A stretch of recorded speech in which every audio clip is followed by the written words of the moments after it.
corresponde a lo que es biología celular del cáncer, ¿no? O que es referente a conocer los oncogenes y los proto-oncogenes, ¿no? Ustedes en la parte genética probablemente ya han hecho alteraciones que se ven en los cromosomas, que es parte de lo que vamos a mencionar también. Entonces, me hacen recordar pasar la lista después, de que hay pocos, ¿no? Bien. Entonces, debemos de ver lo que es oncogenes, ¿no? O oncogenesis o también llamado carcinogenesis. ¿Okay? Este es un proceso mediante el cual una célula normal se puede convertir en una célula cancerosa, ¿no?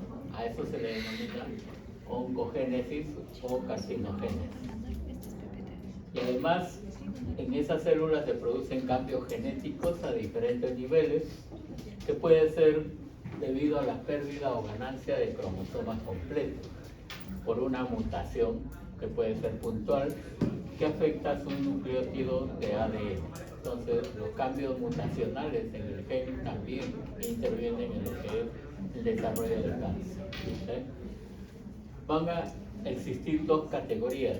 Uno, los oncogenes, que son genes anormales que presentan niveles altos, ¿no? O que presentan también nuevas propiedades y que promueven un fenotipo maligno.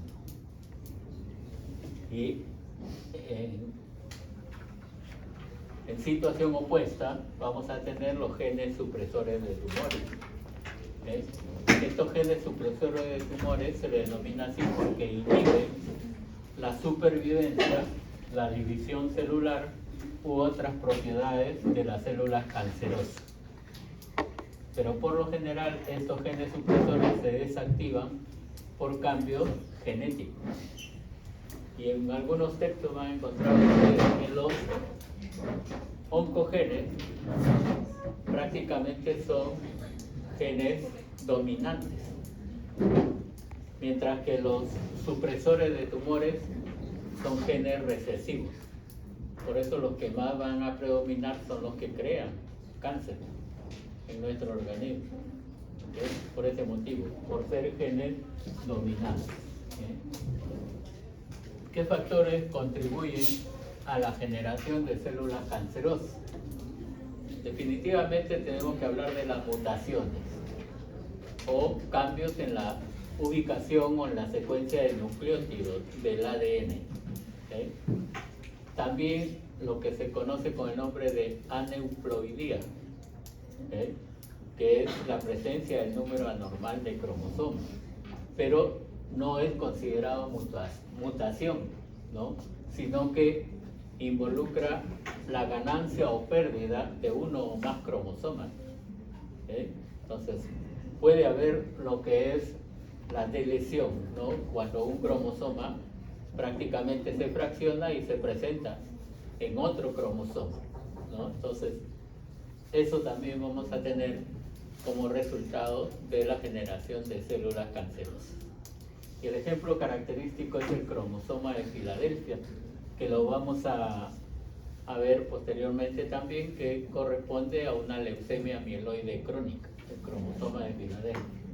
Luego tenemos la translocación de los cromosomas 9 y 22, que van a desarrollar precisamente esa leucemia mieloide crónica, ¿no? Pero que se produce por la presencia de una proteína de fusión BCR-ABL, que viene a ser la tirosina quinasa oncogénica. ¿Okay? Prácticamente esta proteína va a ser la que va a producir una buena cantidad de células tumorales, y entre ellas también, que está relacionada con la tirosina, vamos a tener lo del melanoma.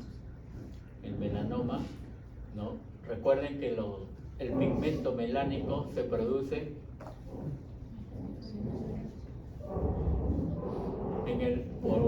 por el metabolismo de la tirosina, se produce por las células tiroideas.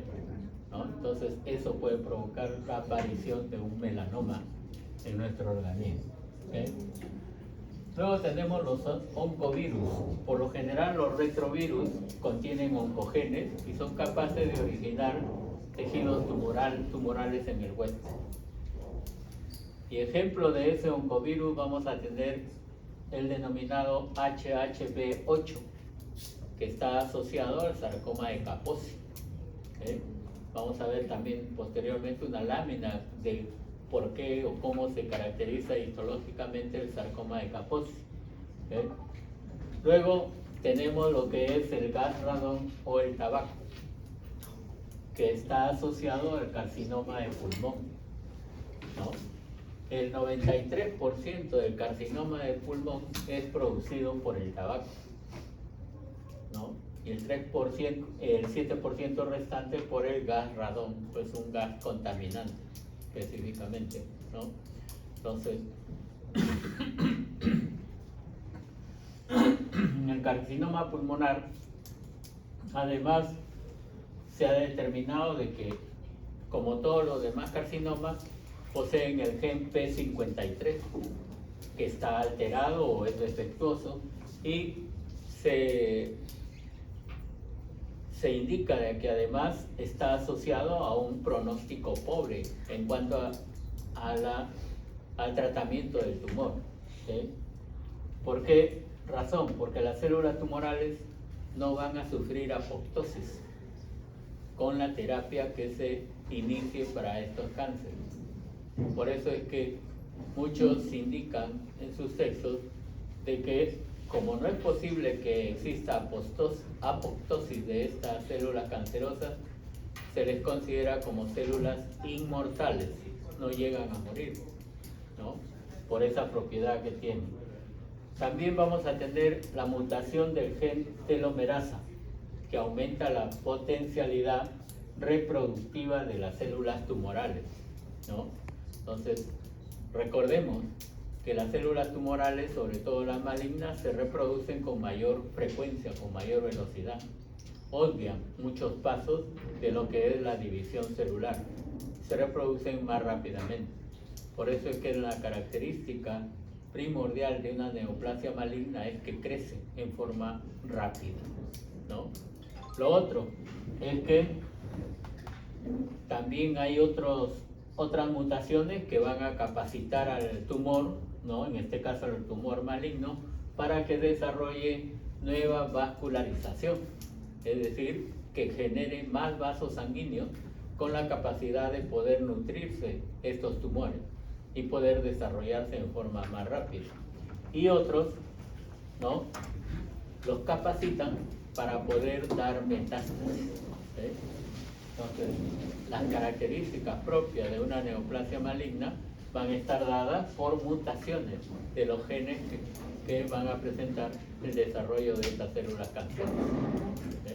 Entonces, uno, la neovascularización; dos, lo que es el proceso de metástasis también, aparte de la producción misma del tumor. ¿Sí? Bien, esto lo han visto ustedes probablemente en uno de los, creo que es la segunda, de los casos clínicos que hemos enviado.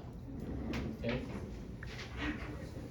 Hemos anotado ahí lo que es la citología normal, el proceso del estudio citológico mediante Papa Nicolau de un extendido de células, ¿no?, en este caso que va a corresponder al cuello uterino, ¿no? La citología normal, en todas las tres primeras que están en la parte superior. ¿Okay? Nosotros tenemos células superficiales, que son estas, ¿no? Las células superficiales, por lo general, se les denomina así porque están en la parte superior del epitelio poliestratificado plano del cuello uterino, ¿no?, sobre todo del exocervix. Entonces, esas células superficiales tienen un núcleo puntiforme. ¿Y por qué tienen un núcleo puntiforme? Porque prácticamente son células que ya van a descamarse, que van a morir prácticamente, ¿no?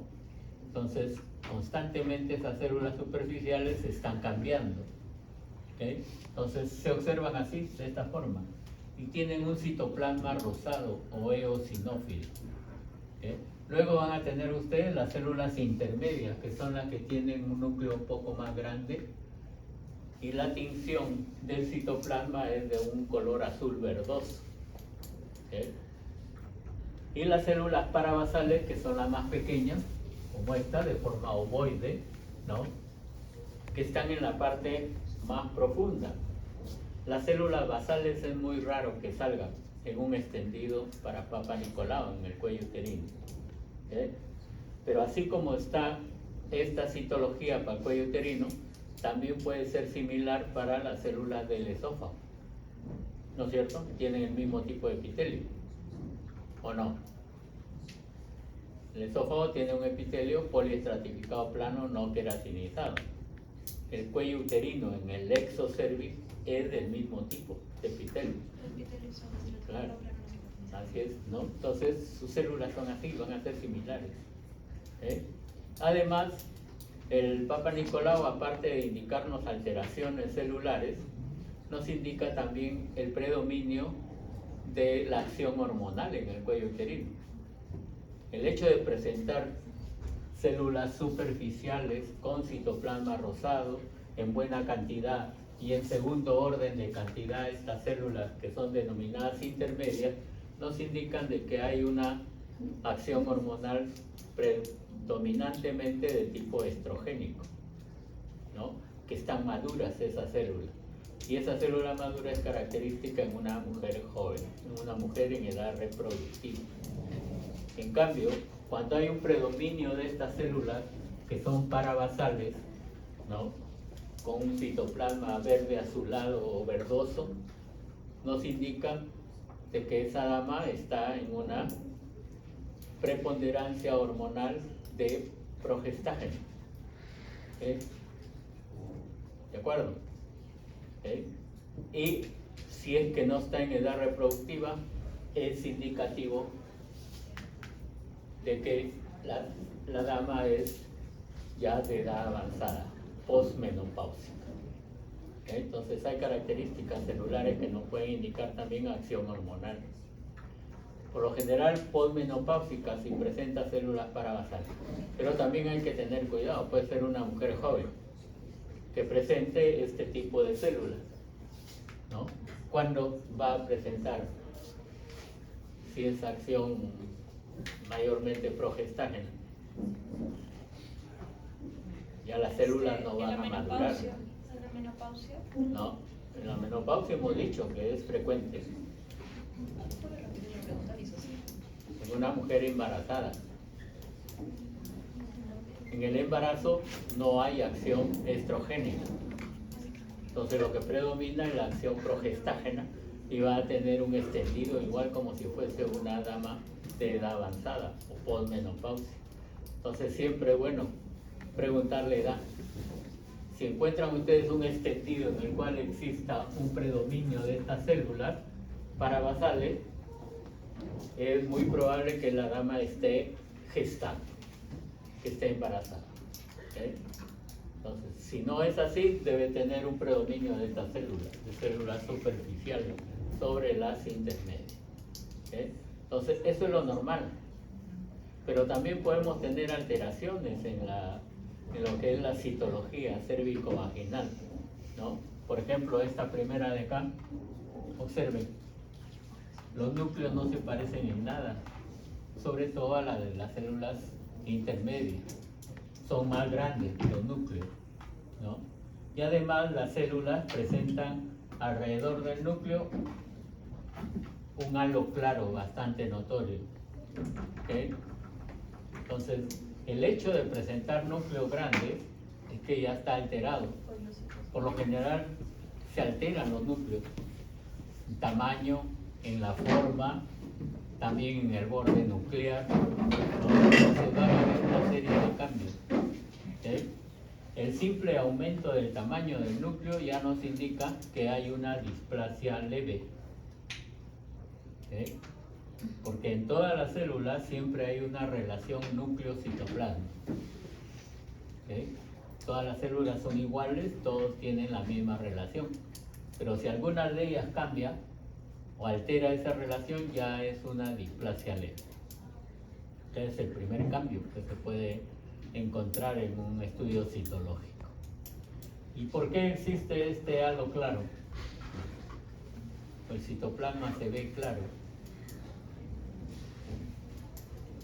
¿Cuál es el agente causal de alteraciones en el cuello uterino que produzca cáncer? El PBH, ¿no es cierto? El papiloma virus humano. Esas son inclusiones virales. Y ese halo claro representa la inclusión viral. Perdón. ¿Cómo lo reconocemos, doctor? ¿Nos dijo? Porque el citoplasma es más claro. ¿Cómo? El halo claro alrededor del núcleo.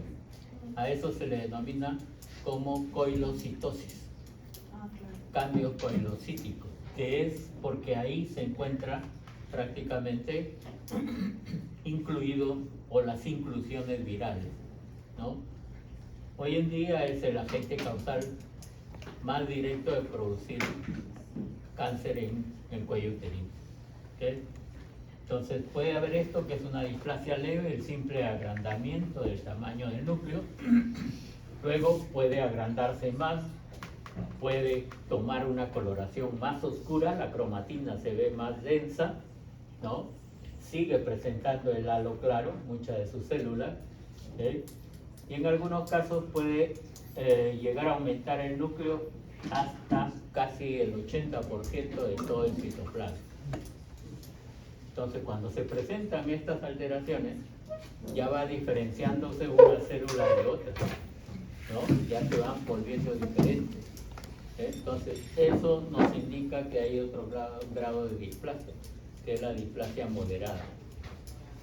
Y si ustedes observan un buen grupo de células, todas alteradas, ¿no? Agrandamiento del tamaño del núcleo, la forma también del núcleo está alterado y muchas de esas células tienen esas alteraciones, podemos llegar a lo que es una displasia severa. Una displasia severa que es idéntico a una célula cancerosa. Por eso la displasia severa es igual a cáncer. ¿Okay? Y esto es lo que se denomina en los términos de la clasificación de lesiones previas al cáncer del cuello uterino como el clásico NIC, NIC, neoplasia intraepitelial cervical, que puede ser de grado 1, en este caso, grado 2 y grado 3. El NIC 3 siempre es displasia severa o cáncer, siempre se trata igual, ¿okay? O se considera igual. ¿De acuerdo? Entonces podemos tener esos cambios celulares y en lo que les envié para el segundo caso clínico de neoplasia, hay algunas fotos relacionadas con esto, ¿no? El cuello uterino también no solamente se puede detectar una alteración por citología, por Papa Nicolau, también se puede detectar por biopsia, ¿no? La primera de las observaciones que tenemos corresponde a una estructura normal del cuello uterino, ¿no? ¿Por qué razón normal? Porque las células son idénticas en las capas que corresponden. Este es el estrato superficial, estrato intermedio, el estrato parabasal y basal, ¿no? Entonces, todos conservan su forma y el orden adecuado. Pero, ¿qué va a pasar si es que encontramos que el orden está alterado en los 2/3 inferiores del cuello o de la biopsia del cuello uterino? Eso puede llegar a constatarse como una displasia leve, ¿okay? Displasia leve o el NIC1 en la biopsia. Pero si las alteraciones se ven más notorias, ¿okay? Los núcleos ya se van desordenando progresivamente, entonces eso puede llegar al otro nivel, al NIC2 o displasia moderada del cuello uterino.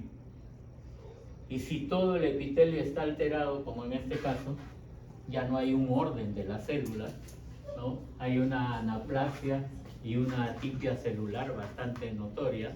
Esto corresponde al NIC3 o carcinoma in situ. ¿Por qué es in situ? Porque la membrana basal todavía se respeta, ¿no? Y va a ser infiltrante cuando estas células pasan hacia el coreo, hacia el tejido conectivo adyacente, ¿no? Hasta ahí es NIC3. Entonces, siempre es importante el estudio tanto del Papa Nicolau como el estudio de la biopsia. Sí. Doctor, una pregunta. En el caso de las displasias, cuando hay una displasia leve, ¿siempre está relacionada al PBH o puede estar relacionada a otras patologías? La causa más frecuente es PBH, pero puede haber otras alteraciones, ¿no es cierto? Por ejemplo. Puede existir algunas otras causas predisponentes de cáncer de cuello uterino, ¿no? Que también se señalan, ¿no es cierto?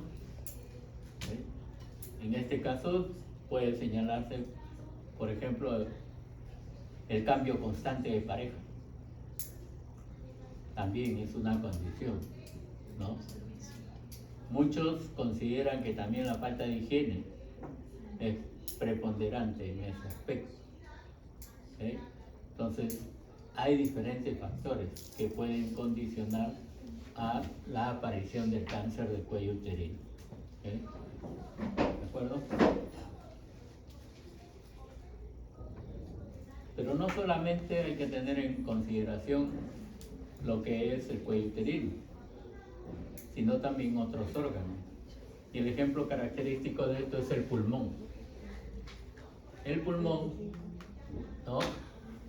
Lo característico es que suceda un cambio en lo que es el epitelio del bronquio, ¿no?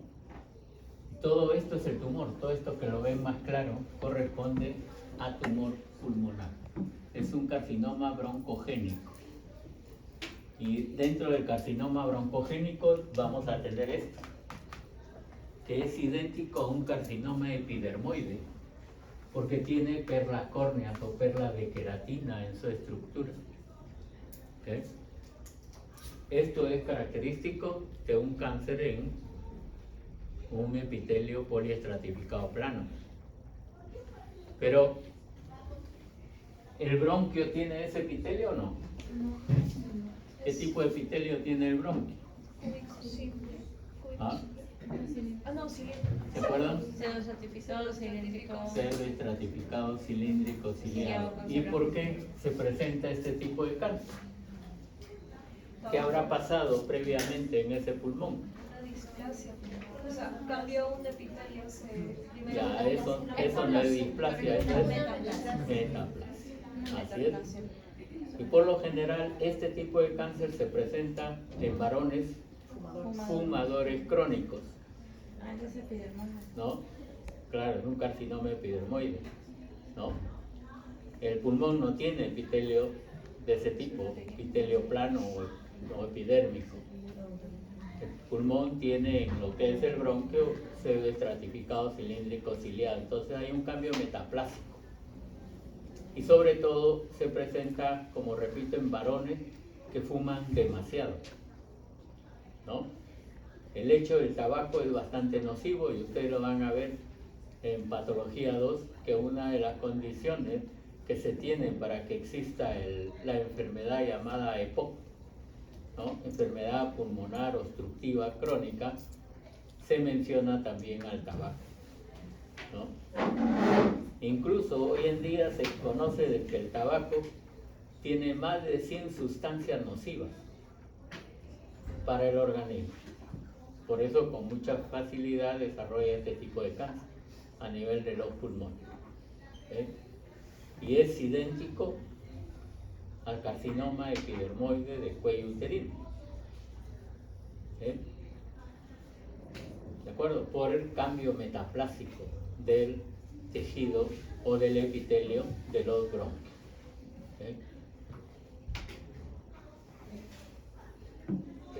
El cáncer en pulmones también se presenta en damas,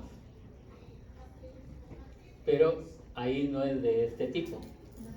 En damas mayormente, a no ser que fume demasiado la dama, también puede presentar este tipo de cáncer. Pero en el sexo femenino el cáncer pulmonar es más del tipo adenocarcinoma glandular. ¿Okay? En mujeres es más adenocarcinoma. ¿Okay? ¿De acuerdo? Lógico que tiene otros factores dentro del desarrollo de este tipo de tumor. ¿Okay? Bien. ¿Cómo se activan los oncogenes celulares? ¿Okay? Una de las acciones para activar estos oncogenes se tiene la mutación de un protooncogen que conduce a la producción de una proteína normal. Siempre va a ser así, ¿no? Ahora, la expresión incrementada de un protooncogen causa sobreproducción de un producto génico normal. ¿Sí? ¿Cómo se va a activar? La actividad o la expresión de los protooncogenes se regula por mecanismos autoinhibidores que van a proteger contra una actividad inapropiada. Pero a veces eso no resulta, ¿no? Porque muchas mutaciones protooncogénicas los va a volver insensibles a restricciones inhibidoras y reguladoras normales. Y por eso es que llevan a una activación generalizada. Las mutaciones, ustedes lo han visto en lo que es genética, pueden ser puntuales, pueden ser de lesiones y pueden ser las translocaciones clásicas, ¿no? ¿Okay? Por ejemplo, nosotros tenemos que el primer oncogen identificado en el ser humano fue aquel que originó el cáncer de vejiga, ¿no?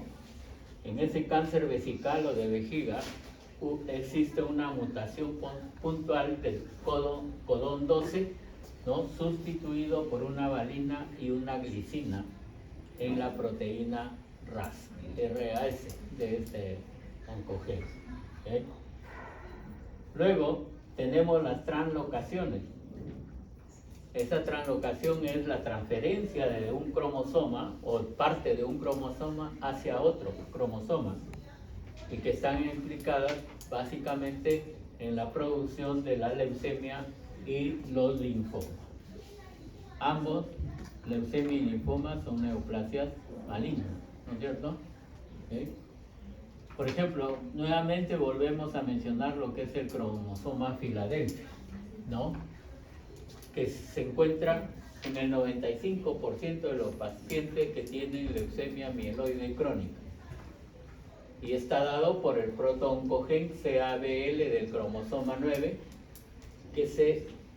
que va a estar translocado con el cromosoma 22, ¿okay? Donde se localiza en una zona denominada como región agrupada del punto de rotura o de ruptura, que se abrevia de esta forma, BCR.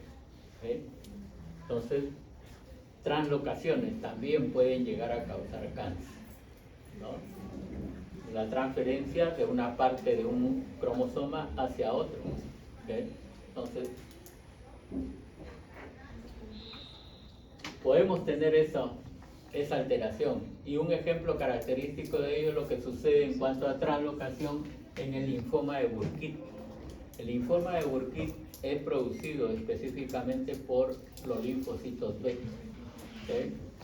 Por ejemplo, ahí hay translocación del CEMIC del cromosoma 8 al 14. ¿Okay? Entonces, linfoma de Burkitt. Vamos a ver después unas imágenes del linfoma de Burkitt, que es lo que caracteriza a este tumor maligno también. ¿Okay? Ahora, otra forma es activación por amplificación o ampliación génica, ¿no? Y ese es el resultado del número aumentado de copia genética o copia génica, ¿no? Que se encuentra en los tumores sólidos y que se van a conocer como regiones de tinción homogénea en algunos de ellos, ¿sí? Y que por lo general son derivados del proto-oncogen NMIC y que se presenta con mucha frecuencia en los neuroblastomas, en los tumores del sistema nervioso, pero de células. ¿Por qué se le llamará neuroblastoma? De las células embrionarias, las células blásticas, ¿no? Por lo general pueden desarrollar tumores en recién nacidos con mucha frecuencia de este tipo, neuroblastoma. También pueden haber regiones de tinción anormal de los cromosomas y en tercer caso los denominados minutos dobles que se observan como cuerpos citoplásmicos múltiples o también que pueden ser pequeños y emparejados, ¿no? Entonces hay una serie de alteraciones, sobre todo genéticas, que van a explicarnos por qué es que se produce una neoplasia maligna. Acá tienen, por ejemplo, lo que es el linfoma de Burkitt. Por lo general es un linfoma de células B, pero que se encontró primariamente en el África. Y después se encontró una forma no endémica, que es el no africano, se encontró en otros países, ¿no? Tanto de Europa como de América. Y hay una tercera forma que es el linfoma de Burkitt asociado a lo que antes se conocía como SIDA, que hoy es el VIH, ¿no es cierto? Asociado al virus de inmunodeficiencia humana. Entonces, el linfoma de Burkitt tiene esta característica, pero es uno de los ejemplos que se tienen en cuanto a translocaciones. Hay una translocación de porción del cromosoma 8 a los cromosomas 2, 14 y 22, en el cual interviene el oncogen CEMIC de dicho cromosoma 8, ¿no? Se va a ubicar en otro cromosoma. Entonces, eso es lo que produce este linfoma de Burkitt. El linfoma de Burkitt histológicamente tiene esta apariencia y clásicamente se conoce con el nombre del clásico cielo estrellado, ¿no? Porque se ven en las células, ¿no? Que por lo general son linfocitos B, la mayor cantidad de ellas, pero presenta otras células que tienen halo claro a su alrededor, ¿no? Que son células de tipo histioide o histiocíticas, ¿no? Y eso es lo que le da la apariencia de cielo estrellado, ¿no? Linfoma de Burkitt. Por lo general este tumor, ¿no? El linfoma de Burkitt afecta los maxilares. A pesar de que son linfocitos de tipo B, no va a afectar los ganglios como otro tipo de linfoma. Por ejemplo, el linfoma de Hodgkin, ¿no? El linfoma de células T o linfoma linfocítico afecta por lo general a los ganglios. Pero en este tipo, del tipo Burkitt, afecta los maxilares. Por eso da un aumento de tamaño de estos maxilares y por lo general se describió en África. Por eso es endémico en esa región. Acá tienen la imagen a mayor aumento y observen cómo los núcleos, que son sumamente grandes, pueden presentar 2, muchas veces 3 o 4 nucleolos en su estructura, ¿no? Se multiplican los nucleolos en este linfoma de Burkitt y eso es característico también como la histopatología. Son linfocitos atípicos, no se olviden, linfoma de Burkitt. Luego tenemos también alteraciones a nivel de la vejiga con producción de cáncer, ¿no? Y vamos a tener las diferentes regiones donde puede ubicarse en la vejiga un tumor maligno y pueden ser muchas veces de tipo papilar, otros de tipo solamente epitelial, ¿no? Del epitelio. ¿Qué tipo de epitelio tiene la vejiga? Epitelio polimorfo, ¿no es cierto? O llamado urotelio.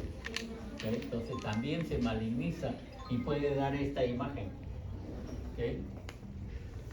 La imagen de atipia, porque los núcleos no se parecen unos a otros, ¿ok? Totalmente diferentes y bien oscuros. Captan muy bien la hematoxilina, ¿no? Es lo que se conoce como hipercromía nuclear. Se vuelve bien teñido, ¿ok? Y todo esto está alterado, todo el epitelio, ¿no? Ese es un carcinoma de la vejiga, ¿ok? Puede ser papilar, sí, siempre y cuando presente proyecciones papilares en la superficie del epitelio, pero también puede ser infiltrativo, ¿eh? Observen, presenta infiltración hacia el tejido conectivo, ¿no? Hacia el corium de este órgano, ¿eh? Entonces, en todo lo que es epitelio podemos tener infiltraciones siempre y cuando rompan la membrana basal y se proyecten hacia el interior del tejido conectivo o del corium. Muy bien, ¿alguna pregunta hasta ahí? Ustedes van a tener mayor literatura en sus textos, ¿no? Probablemente no hemos abarcado todo lo que figura en ello. ¿Sí? ¿Querías preguntar algo? Sí, doctor. Usted habla del uroepitelio. En el caso de este tumor vesical, ¿hay una metaplasia del uroepitelio? No, simplemente... No, es tumor netamente de la misma célula. ¿Sí?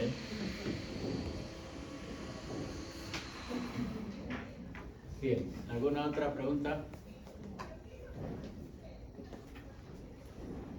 Recuerden que a nivel del sistema urogenital también se tienen otros tipos de tumores, ¿no es cierto? El carcinoma de la vejiga, que es el carcinoma de células transicionales o de urotelio, puede presentarse también a nivel de la próstata. Recuerden que en la próstata también tenemos este tipo de epitelio, ¿no? También se puede presentar en los uréteres, ¿eh? ¿De acuerdo? Entonces, los cambios siempre están atribuidos a cambios genéticos en estos procesos tumorales. ¿Okay? Bien, veamos ahora algunas puntuaciones acerca de marcadores tumorales. ¿Okay? Los marcadores tumorales fueron creados hace aproximadamente unos 20 o 30 años. ¿Por qué razón? Porque muchas veces cuando estudiábamos los tumores, había tumores, por ejemplo, en el cuello uterino, tumores que eran bien diferenciados, ¿no? O en el pulmón, que se veían las clásicas perlas córneas o perlas de queratina, ¿no? Que prácticamente es un tumor epitelial, un carcinoma. Luego habían otros tumores que tenían pocas perlas de queratina y que se le denominaba como medianamente diferenciados.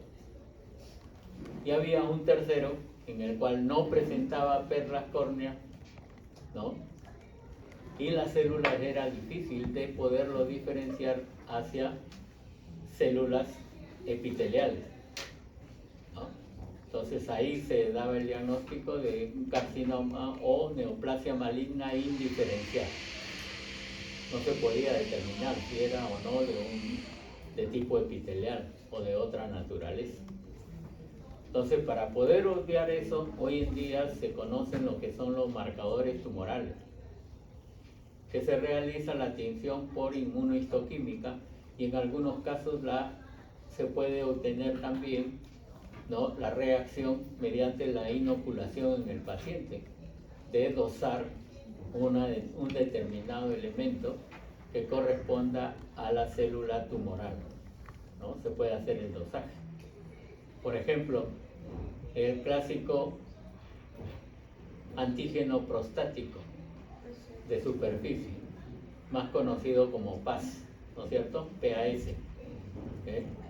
Antígeno prostático de superficie, que se emplea para diagnosticar cáncer de próstata en el varón, ¿okay?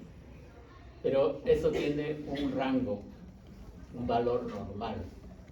¿no? Y los valores oscilan entre 1 a 4. 4 es el máximo grado, ¿no? A veces se da en nanogramos por decilitro, ¿okay? Algunos emplean el término de unidades, pero no debe pasar de 4.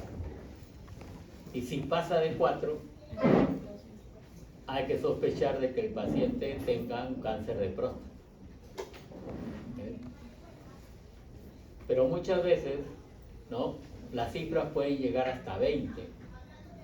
Pero incluso se indica de que si pasa de 20 o llega a 20 o más, es un cáncer de próstata. Pero recuerden que la próstata puede tener inflamaciones crónicas y muchas veces severas. Entonces el PSA puede aumentar, da un aumento también bastante notorio en lo que es el dosaje de ese elemento para la próstata, ¿no? Es el clásico antígeno prostático, ¿no? Entonces, si está aumentado, puede deberse a la inflamación crónica severa. Por eso es que ante el riesgo prefieren operar al paciente y extirparle la próstata, ¿no? Entonces, ahí ya el estudio histopatológico es el que va a dilucidar si se trata o no de una neoplasia maligna de próstata. Histológicamente también se dice de que la zona central de la próstata que está próxima a la uretra, ¿no? a la uretra prostática, ¿no? Recuerden que la uretra prostática atraviesa, ¿no? la próstata. Entonces la zona que está cercana a esa uretra prostática se considera que ahí nacen o se ubican más las neoplasias benignas, las hiperplasias prostáticas, ¿no? Por eso es que los pacientes que son de edad mayor tienen siempre obstrucción uretral, ¿okay? Obstrucción de la uretra. ¿Okay? Cuando llega a una edad bastante avanzada, van a tener dificultades para orinar, y esas dificultades se presentan por lo general en la noche, ¿no? Y no pueden orinar y retienen la orina en la vejiga. Como no se quejan, van a quejarse cuando ya la vejiga esté dilatada por la cantidad de orina que acumula en su interior. Y es un dolor bastante intenso que obliga a la familia a llevar al paciente a una urgencia, ¿no? Ya sea en un hospital o clínica. Pero eso es benigno, siempre que hay la obstrucción. Pero se dice que si la lesión está en la periferia de la próstata, hay que pensar que es maligno, ¿no? Por eso es que los urólogos en los varones realizan el tacto rectal, porque en el tacto rectal lo que se investiga es la periferia de la próstata, y si encuentran que esa zona está dura, invariablemente es un cáncer de próstata, ¿no? Entonces, siempre ese examen es muchas veces mandatorio, ¿no? Por eso es que en los varones le dicen siempre, un dedo al año no hace daño, ¿no? Para que se hagan el tacto rectal, que sí.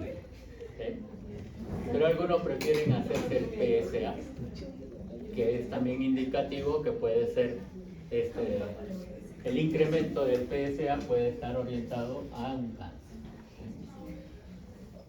Bien, los marcadores tumorales entonces son estructuras proteínicas que están presentes en la sangre en una cantidad mayor a la normal ante la existencia de una determinada neoplasia maligna, ¿no? El ejemplo hemos dicho es el PSA, ¿no? El antígeno prostático de superficie. Existen diferentes marcadores tumorales. Algunos pueden ser específicos a una determinada, a un determinado cáncer, y en otros pueden ser para múltiples tipos de cáncer, ¿no? Entonces, a veces hay que emplear 2 o 3 marcadores o 3 de estos marcadores tumorales para definir cuál es el cáncer que tiene el paciente, ¿okay? Ahora, para probar la presencia de un marcador tumoral, hay que enviar una muestra de sangre u orina del paciente a un laboratorio especializado. No todos los laboratorios pueden hacer este dosaje, no los que tienen el reactivo adecuado para poderlo medir específicamente, ¿okay? Entonces, no hay que confiar a veces, ¿no? Que sí hacemos el examen, pero de repente no tiene el reactivo y nos puede dar un resultado, ¿no? que no va con la realidad en el caso, ¿sí?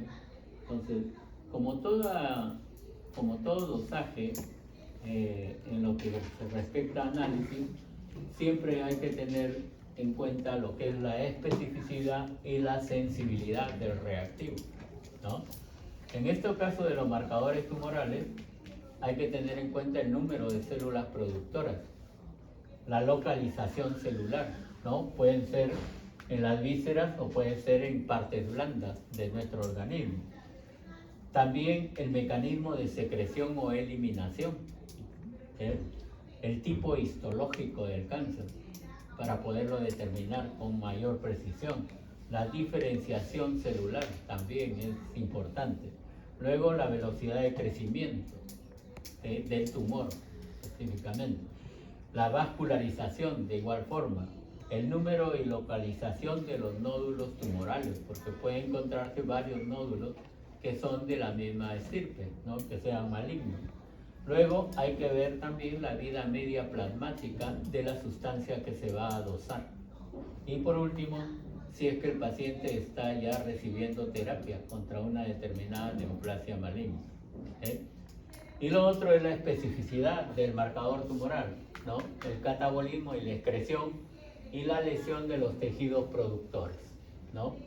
Por patología neoplásica o por el tratamiento, ¿eh?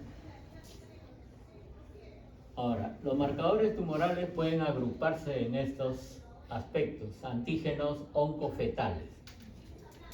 Podemos tener también glucoproteínas. Podemos tener sustancias enzimáticas o enzimas. Y también pueden ser hormonales, ¿sí? Ya tienen una relación un poco extensa, ¿no? Por ejemplo, el CA2729 es para carcinomas, ¿no? Recuerden que hay carcinomas de tipo epitelio plano y carcinomas de epitelio cilíndrico glandular o adenocarcinoma. Entonces pueden emplear cualquiera de los dos. Luego tienen este que se abrevia así, CEA, que es el carcinoma, el antígeno carcinoembrionario, ¿no? Porque pueden haber tumoraciones que nazcan de las células embrionarias de nuestro organismo. Entonces el antígeno carcinoembrionario también se puede dosar. El carcinoma, el CA199 también para los carcinomas. AFP.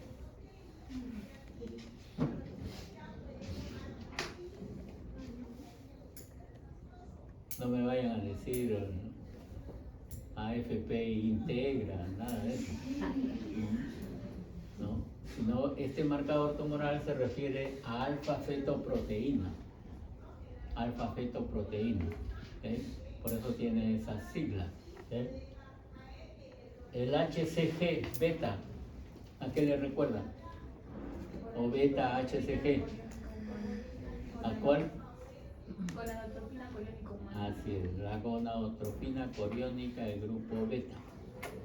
También se puede dosar, ¿no? no solamente es para embarazo, ¿no es cierto? ¿Sí?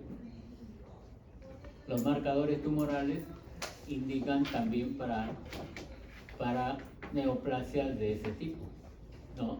Sobre todo de las vellosidades coriales que se encuentran en placenta. ¿Y la placenta da origen a neoplasias malignas o no? ¿Sí o no?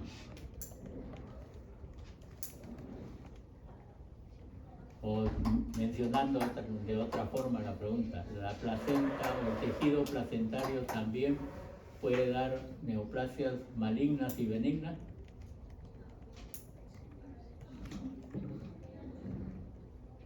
¿Sí o no?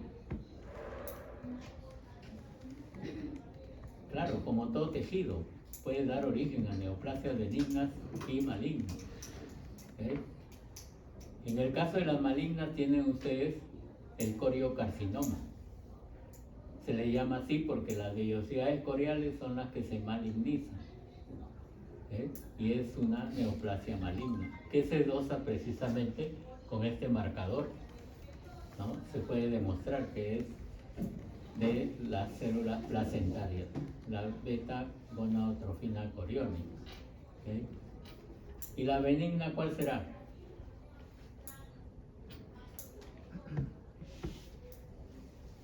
La benigna es la mola hidatiforme. ¿Han escuchado hablar de la mola, no es cierto? ¿Sí o no? Cuando han hecho embriología. ¿Sí? ¿Se acuerdan de la mola? ¿O no? Mola hidatiforme. Porque en lugar de, es también de tejido placentario, pero en lugar de dar las clásicas vellosidades coriales, se forman como vesículas, que se parecen mucho al quistidatídico, pero son muy pequeñas, ¿no? Por eso se le llama así, mola hidatiforme, porque las vesículas parecen al quistidatídico. Entonces, ese es un tumor benigno que puede cursar, ¿no? Hay mola total y hay mola parcial. Cuando es prácticamente parcial, puede estar asociado al producto gestacional, ¿no? Puede estar el bebé y puede crecer esa neoplasia benigna, que es la mola. Y también ustedes van a leer probablemente, o le van a decir si es que llevan el curso de Historia de la Medicina, ¿no? ¿No llevan ese curso? ¿O ya lo han llevado? Probablemente le van a decir que hubo un emperador romano, casi en la postrimería ya de la decadencia del Imperio Romano, que se alegró mucho porque su esposa había tenido una placenta de ese tipo, ¿no? Y según él, dijo que había sido padre de miles de hijos. Cada vesícula era un hijo para él, ¿no? Y ese emperador fue Calígula, que no tuvo descendencia, dicho sea de paso. Entonces la mola hidatiforme y el coriocarcinoma son neoplasias de placenta, tejido placentario. Por lo general se indica que es producido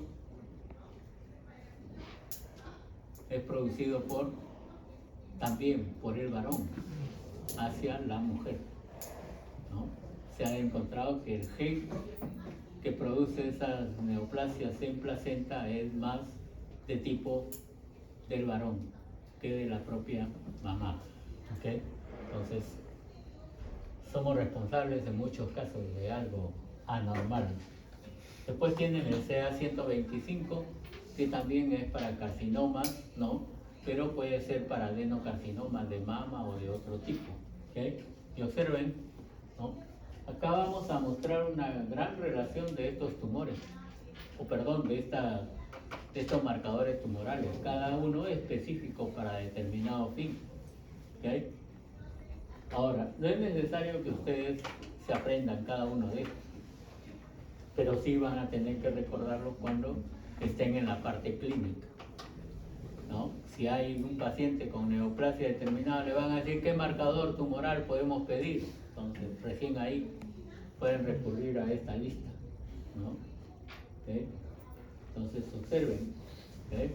Generalmente para los tumores primarios tienen ustedes estas determinaciones, pero también pueden asociarse a otros, por eso no son específicos para un determinado tumor maligno. También pueden resultar positivos para otros tumores de la misma naturaleza, o también para tumores benignos, ¿no? Acá están las condiciones benignas en cuanto a algunos tumores que pueden dar marcadores positivos. ¿Eh? ¿Eh?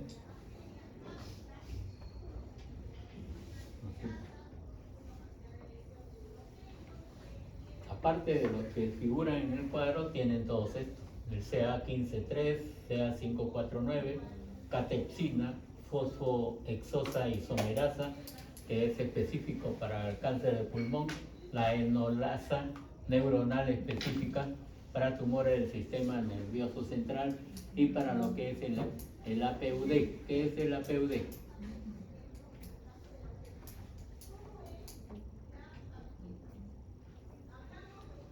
Que algunos le llaman sistema APUD, APU. Eso está para las células neuroendocrinas, son específicas para esos tumores neuroendocrinos.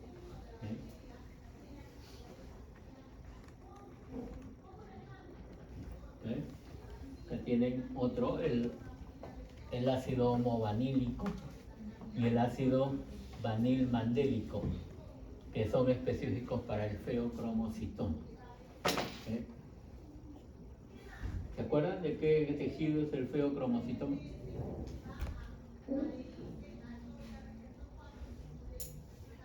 ¿De qué tejido es?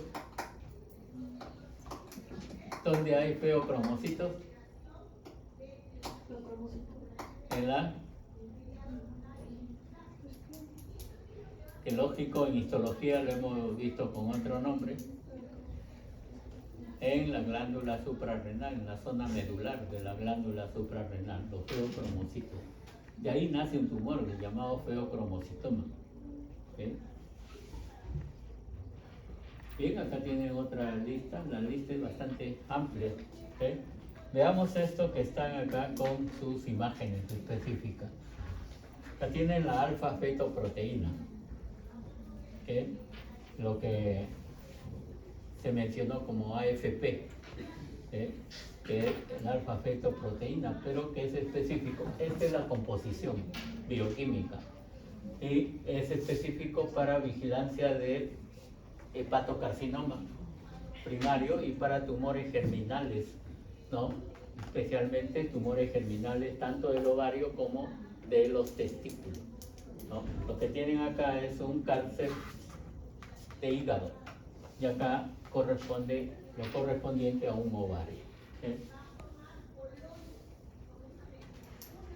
El antígeno de cáncer 125, o denominado solamente como CA125, ¿no? ¿Okay?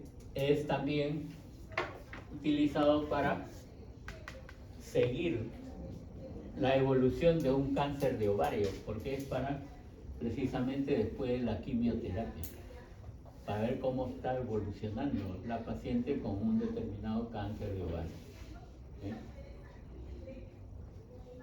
El 15.3, antígeno para este tipo de cáncer, para cáncer de mama específicamente, ¿no? ¿Okay? Entonces también podemos tener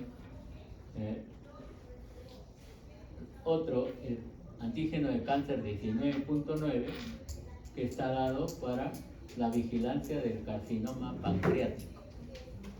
El páncreas puede desarrollar también un carcinoma, un adenocarcinoma específicamente, ¿no? Siempre y cuando sea de qué parte del páncreas. Si es adenocarcinoma,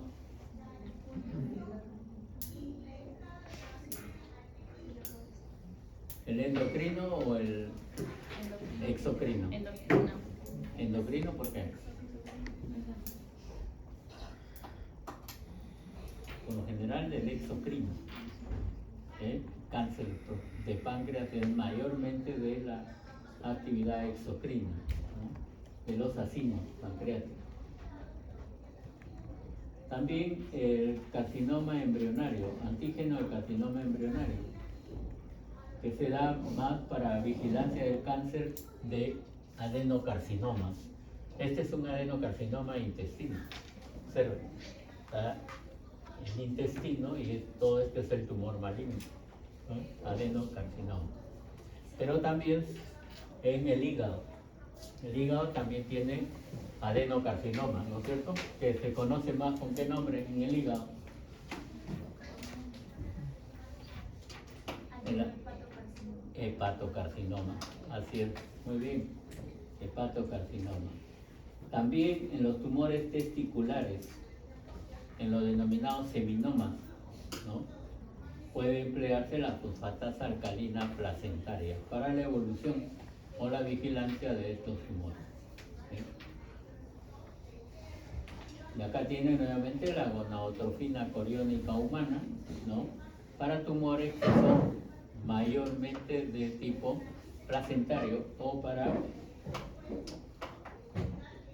tumores que no son seminomatosos, que no son del sexo masculino específicamente, ¿sí?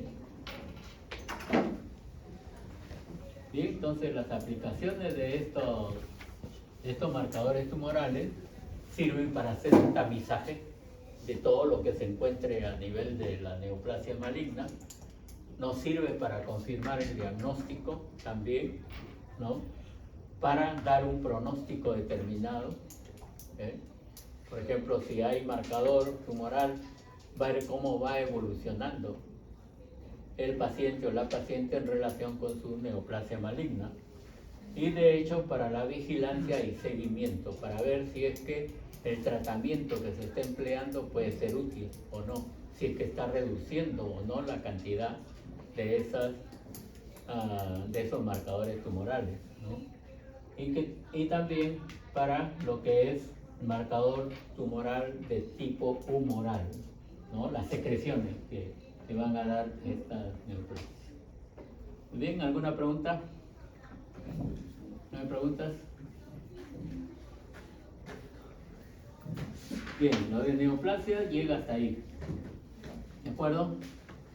Lógico que en sus textos va a encontrar muchos más artículos relacionados con la parte genética.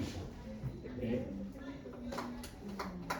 Lo otro, la próxima clase hacemos patología pediátrica. No vamos a abarcar lo que es genética, ¿no? Vamos a obviar ese capítulo porque ustedes ya han hecho genética y sería redundar más y además preguntarles las alteraciones genéticas. Ya basta, creo, con lo que hemos visto en tumores, ¿no es cierto?, en neoplasia maligna. Bien, en lo que es patología pediátrica se han incrementado las alteraciones vitamínicas, ¿okay? Entonces también hay que abarcar eso, ¿no? Antes veíamos solo lo que era las enfermedades recién nacidos. Hoy en día hay que ver las alteraciones vitamínicas y nutricionales a la vez, ¿eh? Y prácticamente es el penúltimo capítulo. El último capítulo corresponde a patología ambiental, ¿eh? ¿No? Patología ambiental que abarca una serie de productos que son tóxicos para nuestro organismo, ¿no? Y a la vez hay que incluir algo acerca del efecto invernadero también, ¿eh? Efecto invernadero. ¿Tienen alguna idea de qué es eso? ¿Ah? ¿O no?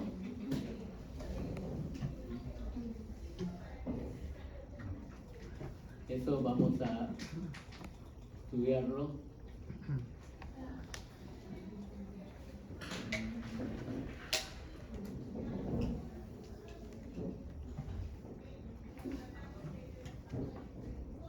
Qué bien, se marcó ya.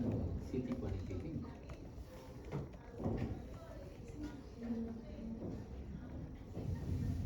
Buen día.